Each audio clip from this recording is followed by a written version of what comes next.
So what? We don't do the national budget because mas importante ABS. We don't do the Taal relief kasi mas importante ABS. Bakit ang Channel 5 at Channel 7 wala masyadong reklamo? Halos wala nga eh. At na-approve ka agad. So wag nyo isisi sa amin bakit mabilis sila. Tignan nyo bakit yung sa inyo naiipit. Baka naman may kasalanan din kayo. Diba? 2019 election. How many shows did you have on the case of me and Lani? 4, no? You only invited us once. 3 times kalaban namin. So walang bias kayo doon. Media can make or break political careers. And in 2010 and 2016, yan ang allegation sa ABS-CBN. Na nakialam kayo kung sinong gusto nyo maging presidente. Sa akin personal opinion ko, kung kinumpare mo yung hearing natin sa Senate, nagpila kung gaano kagaling ng ABS-CBN eh. Remember, your franchise was pending between the 16th Congress since 2014. For 2 years, once lang sila nag-hearing. Panahon ni President Aquino yon. Okay? Liberal ang majority nun. Wala naman kayong sinabing dinidribble ng mga liberal yung franchise ng ABS. In the 17th Congress, 3 years, hindi rin na-take up. Wala naman nagsabing dinidribble. So ngayon, sinasabi, just because kaming dalawa ni Chico ay mahilig mag-basketball, dinidribble namin. You know? I respect people who think that way, but it's absolutely not true. I watched one time sa inyong broadcast. Bakit ang 5 at 7 ay mabilis na pasa?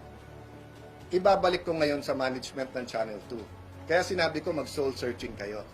Bakit ang Channel 5 at Channel 7 wala masyadong reklamo? Halos wala nga eh. At na-approve ka agad.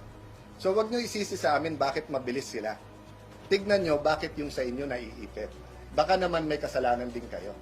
Diba? And that's why tayo mag-hearing. Para malaman natin kung meron o wala. So if it's just the natural friction between politicians and the news, then we should grant the franchise. But if there are violations of law that threatens our democracy, then the committee or the Congress has to do something about it. Yes, go ahead.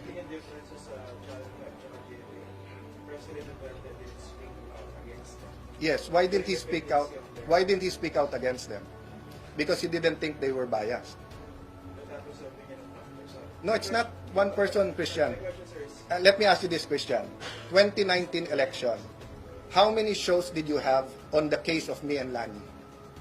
4, no? You only invited us once. 3 times kalaban namin. So walang bias kayo doon? Si Swansing, mag-asawa, congressman from 2 districts, you didn't have a hearing about them.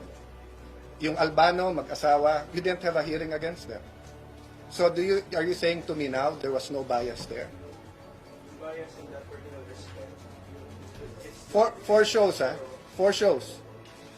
So you don't think that I should ask that to you during the hearings? Para makasagot ka rin at makavent din ako nung angle ko. GMA7 did not have 4 shows. I don't mind criticism. I get criticized every day. Diba? But I mind bias. Because media can make or break political careers. But media should be neutral. You should not be for or against any speakership candidate for any candidate sa distrito. You should not have presidential candidates. And in 2010 and 2016, yan ang allegation sa ABS-CBN. Na nakialam kayo kung sinong gusto nyo maging presidente.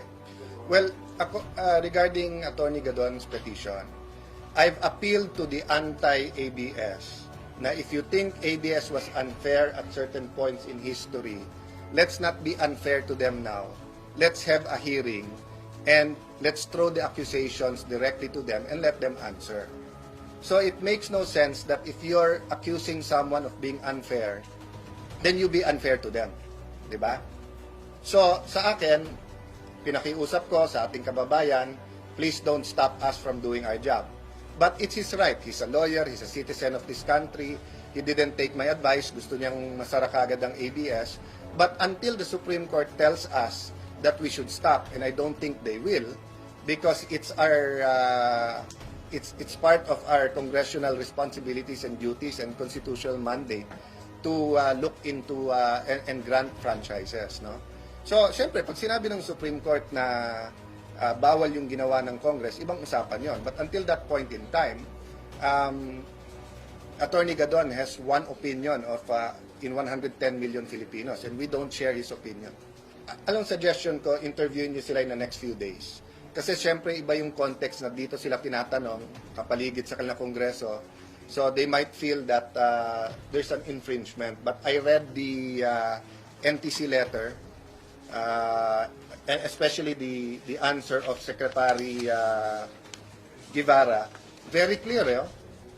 An applicant who has previously granted the franchise by Congress could be considered a qualified applicant within the purview of the MC and could accordingly be issued a provisional authority to operate, subject to Congress' eventual disposition of the franchise renewal bill.